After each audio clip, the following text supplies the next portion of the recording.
உதயம் சவுத் நேயர்களுக்கு அன்பு வணக்கம். ஒரு காட்சி இது என்னன்னா, நீங்கள் எல்லாருமே சர்க்கஸ் போயிருப்பீங்கல்ல, அதில் அந்த கோமாளின்னு ஒருத்தர் இருப்பார்.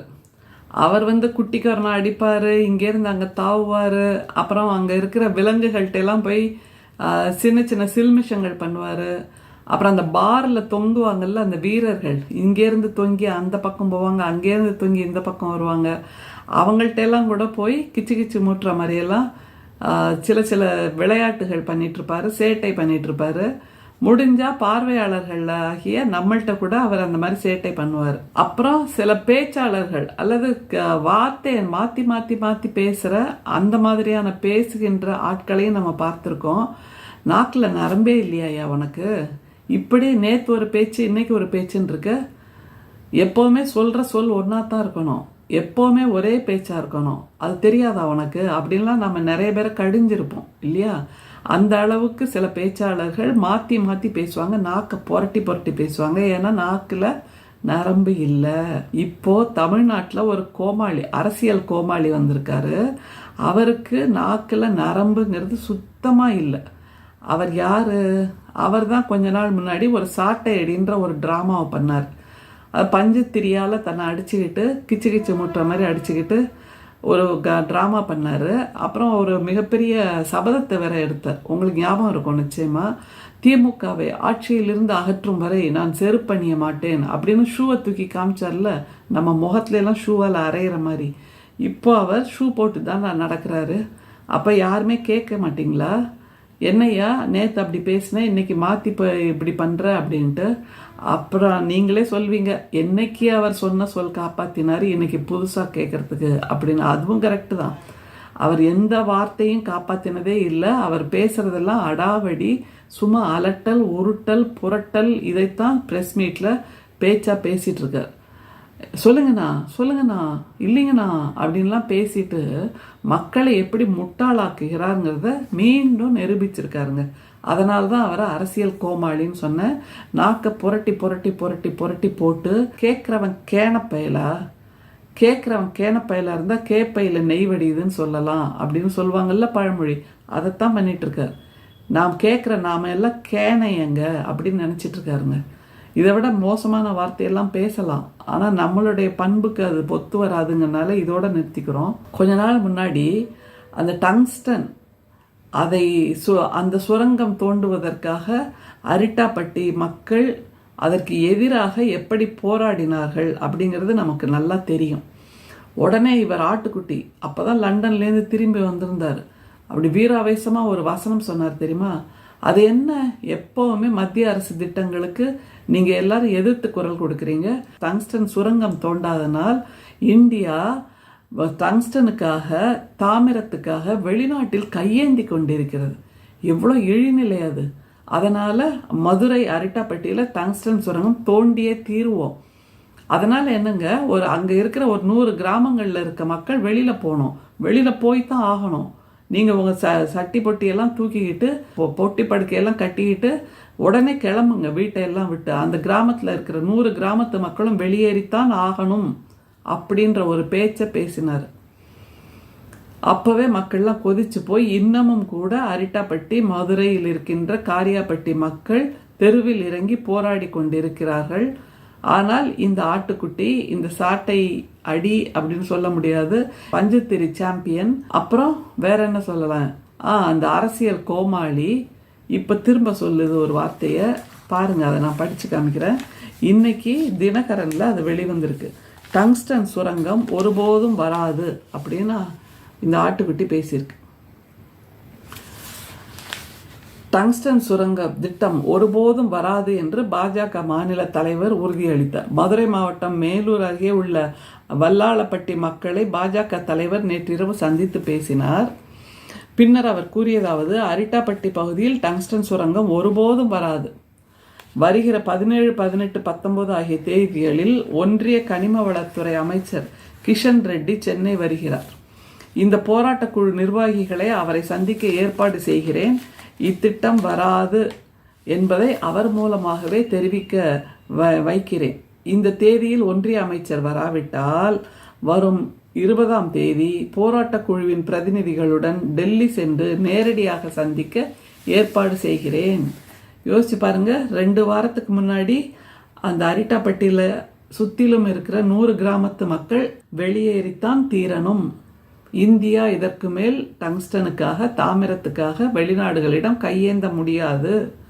அது எப்படி நீங்கள் எப்போ பாரு போராட்டம் பண்ணுவீங்க, ஒரு திட்டம் கொண்டு வந்தான்னு பேசின அதே நாக்கு, அதே வாய், அது வேற வாய், இது டேஷ் டேஷ் வாய். இன்னைக்கு என்ன சொல்லுது, இவர் ஒரு ஒன்றிய அமைச்சரை அழைச்சிட்டு வர போகிறாராம். அவரை இந்த போராட்ட குழுவின் தலைவர்கள்லாம் போய் சந்திக்க போகிறாங்களாம். அவர் மூலமாகவே நான் அறிவிக்க வைக்கிறேன் டங்ஸ்டன் சுரங்கம் வராதுங்கிறத. அப்படி அவர் வரலேன்னா இந்த போராட்ட தலைவர்களோடு சேர்ந்து, போராட்ட குழுவோடு சேர்ந்து டெல்லிக்கு போய் நான் சந்திக்க வைக்கிறேன். அப்புறம் நடுவில் என்ன நடந்தது?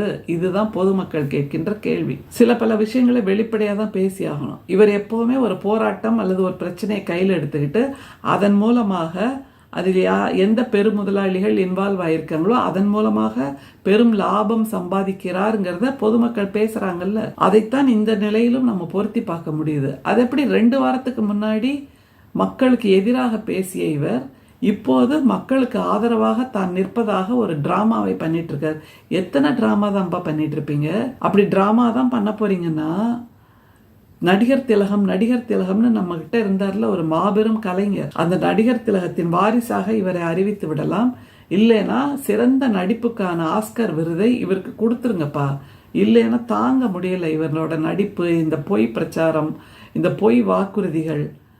ஞாபகம் இருக்கா? டங்ஸ்டன் சுரங்கத்தை தமிழ்நாட்டில் கொண்டு வர நாங்கள் அனுமதிக்க மாட்டோம். மதுரை அரிட்டாப்பட்டியிலிருந்து ஒரு கைப்பிடி மண்ணை கூட அள்ளுவதற்கு நாங்கள் விட மாட்டோம்னு சட்டமன்றத்தில் தனி தீர்மானம் கொண்டு வந்தவர் நம்முடைய மாண்புமிகு முதல்வர் அவர்கள். அந்த துணிச்சல் இவருக்கு இருக்கா? ஒன்றிய தலைவருக்கு கூட கிடையாது. அவரும் எப்படி அதிர்ந்தார் என்றால், நம்முடைய மதுரை மக்கள், கிராமத்து மக்கள் தெருவில் இறங்கி போராடிய போதுதான் அந்த பக்கத்தில் ஒன்றியத்தில் இருக்கின்ற தலைவர்கள் கூட கொஞ்சம் அடக்கி வாசிக்க ஆரம்பித்தாங்க. இல்லைன்னா தமிழக அரசின் மீது தான் ஒன்றிய அரசு குறை சொல்லியது. நாங்கள் ஏலம் விட போகிறோம்னு தெரிஞ்சப்போ கூட தமிழக அரசு எதுவுமே தடை சொல்லவில்லைன்னு ஒரு மிகப்பெரிய உருட்டு புரட்டலை சொன்னாங்க. ஏங்க, ஏலம் விடுறது ஆன்லைனில் பண்ணணும், ஆன்லைனில் அப்ளை பண்ணணும், ஆன்லைனில் ரெஜிஸ்டர் பண்ணணும், எதுவுமே அந்தந்த மாநிலத்து அரசுகளுக்கு தெரியாமல் தானே ஒன்றிய அரசு ரகசியமாக பண்ணிட்டு இருக்கு. எந்த விதமான வெளிப்படைத்தன்மையும் இல்லாமல் ரகசியமாக செய்து கொண்டிருக்கிறது. எல்லாவற்றையும் அதானிக்காக. இந்த சுரங்கத்தை கூட அதானியோடு தொடர்புடையவர்கள் தான் பெற்றிருக்கிறார்கள் என்று நமக்கு தகவல் வருகிறதா இல்லையா? அப்படின்னா இந்த மாநில தலைவருக்கும் இதெல்லாம் தெரிஞ்சிருக்கும். அதனால இப்போ நல்ல பிள்ளை மாதிரி வேஷம் போடுறாரு. அதனால பொதுமக்களே, தமிழகத்து மக்களே, நம்முடைய முதல்வர் தான் ஒரே ஒரு முதல்வர் ஒன்றிய அரசின் திட்டத்துக்கு எதிராக தனி தீர்மானத்தை சட்டமன்றத்தை கூட்டி நிறைவேற்றி காட்டியிருக்கிறார். அதை நாம் மனசில் வச்சுக்கணும். இந்த மாதிரி நாக்கில் நரம்பு இல்லாமல் அந்த பிஜேபி மாநில தலைவர் நேற்று ஒரு பேச்சு, இன்னைக்கு ஒரு பேச்சுங்கிறதெல்லாம் நம்முடைய முதல்வர்கிட்ட கிடையவே கிடையாது. எப்போதும் நம்முடைய முதல்வர் மக்களின் பக்கமாகத்தான் நிற்கிறார். மக்கள் நல கொள்கையில் தான் உறுதியோடு இருக்கிறார். ஆனால் பிஜேபி, ஒன்றியத்தில் இருக்கின்ற பிஜேபி, மாநிலத்தில் இருக்கின்ற பிஜேபி தலைவர்கள் யாருமே மக்கள் நல திட்டங்களுக்கு ஆதரவாக இல்லை. மக்கள் விரோத கொள்கைகள் தான் அவர்கள் கடைபிடிப்பது.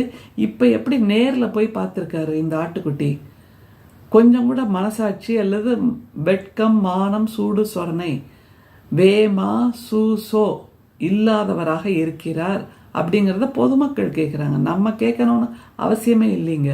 இப்போ பொதுமக்கள்லாம் ரொம்ப விழிப்பாக இருக்காங்க. அதனால் யாராவது இந்த அரசியல் கோமாளியை பார்த்தா நாளைக்கு வந்து நின்றுட்டு நான் உங்களுக்காக குரல் கொடுக்க போகிறேன், ஒன்றிய அமைச்சரை வர வைக்கிறேன், அவர் மூலமாகவே சொல்ல வைக்கிறேன், அப்படி அவர் வரலேன்னா நான் உங்களை கூட்டிகிட்டு போகிறேன்னு இவர் அதில் குளிர்காய நினைக்கிறார். தயவு செய்து போராட்ட குழுவில் இருப்பவர்களே, உங்களுக்கு ஒரு வேண்டுகோள், நீங்கள் எதுவாக இருந்தாலும் நம்முடைய முதல்வர் மூலமாக உங்களுடைய செயல் திட்டங்களை நடத்தி கொள்ளுங்கள். இப்படியாக மக்களின் பிரச்சனையில் குளிர்காய்ந்து தன்னுடைய இருப்பை நிலைநாட்டி கொண்டு அதன் மூலமாக ஆதாயம் தேடுகின்ற அரசியல் கோமாளிகள் பிஜேபி மாநில தலைவர் போன்றவர்களுக்கு நீங்கள் இடம் கொடுத்து விடாதீர்கள் என்பதுதான் பொதுமக்களின் வேண்டுகோளாக இருக்கிறது. பொதுமக்களாகி நாம் எப்போதுமே மதுரை அரிட்டாப்பட்டி மக்களோடு கூட நிற்கிறோம், உடன் நிற்கிறோம். இந்த ஆட்டுக்குட்டி, இந்த பிஜேபி வகைரா எல்லாரையும் விலக்கி வையுங்கள். தயவுசெய்து தமிழக அரசு மட்டும்தான் இந்த அரிட்டாப்பட்டி போராட்டத்தில் உடன் இருக்க வேண்டும் என்பதை மதுரை மக்கள் ஒரு வேண்டுகோளாக அரசியல் கட்சிகளிடம், குறிப்பாக இந்த பிஜேபியின் மாநில ஆட்டுக்குட்டியிடம் சொல்லுங்கள். ஏனென்றால் இந்த அரசியல் கோமாளி போக்கிடம் ஏதும் இல்லாமல், தன்னுடைய நிலை தெரியாமல், தன்னுடைய இருப்பின் அடையாளம் தெரியாமல், தான் தலைவராக தொடர்வோமா இல்லையா என்கின்ற அந்த பதைபதைப்பில் எல்லா விதமான காரியங்களையும் செய்து கொண்டிருக்கிறார். எனவே இவருடைய நாடகத்தை, இவருடைய வசனத்தை, இவருடைய பஞ்ச் டயலாகை, இவருடைய டூப் வேஷத்தை எல்லாம் நமக்கு நல்லா தெரியும். அதனால் மதுரையில் இருக்கின்ற போராட்ட வீரர்கள், போராட்ட குழுவினர் தமிழக அரசோடு மட்டுமே உங்களுடைய பேச்சுவார்த்தைகளை நடத்துங்கள். தமிழக அரசு தான் ஒன்றிய அரசிடம் தகுந்த முறையில் எடுத்து சொல்ல முடியும். உங்களுக்காக, நமக்காக தனி தீர்மானம் கொண்டு வந்த துணிச்சல் மிக்கவர் நம்முடைய முதல்வர் என்பதை நீங்கள் மறந்து விடாதீர்கள். பிஜேபி மாநில தலைவர் ஆட்டுக்குட்டி அரசியல் கோமாளியின் பசப்பு வார்த்தைகளுக்கும் மயங்கி விடாதீர்கள். நன்றி, வணக்கம்.